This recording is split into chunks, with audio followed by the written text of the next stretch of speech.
எடுத்துக்காட்டு 3.11 y² - 16 ஐ a² - b² என்ற முற்றுரிமையை பயன்படுத்தி விரிவாக்குக. ஓகே, தேங்க்யூ மா.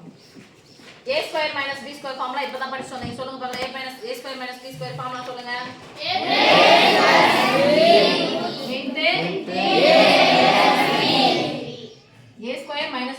ஸ்கொயரோ கியூப் ஏதோ தான் விட்டுருங்க. ஃபர்ஸ்ட் இதை போடுங்க, அதுக்கப்புறம் இன்னொரு முறை பிளஸ் போடுங்க சொல்லிடுறேன். இப்பதான் சொல்லி தரணும் ஃபார்முலா.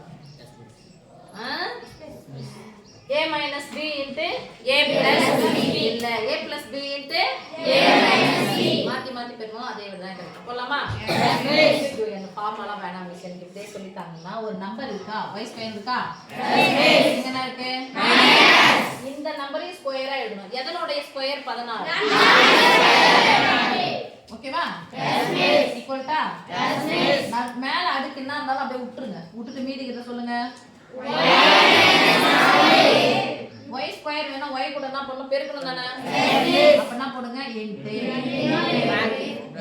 இன்ட்க்கு பதிலா என்ன பண்ணணும், ரெண்டு உறுப்பு தான் என்ன பண்ணணும், இன்ட் போடலாமா? ஒரு முறை தான் பெருக்கிறோம், இன்னொரு முறை பெருக்கலாம். அப்ப மறுபடியும் y பெருக்குங்க, மறுபடியும் 4 பெருக்கலாம்.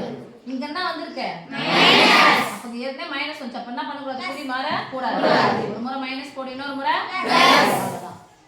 மறந்துடுங்க. அடுக்க இப்படியே போடுங்க, 2 முறை போடணும். உங்க மைனஸ் போட்டீங்கன்னா அதே மாதிரி போட்டு பிளஸ் போடுங்க, நடுவில் முடிஞ்சிச்சு.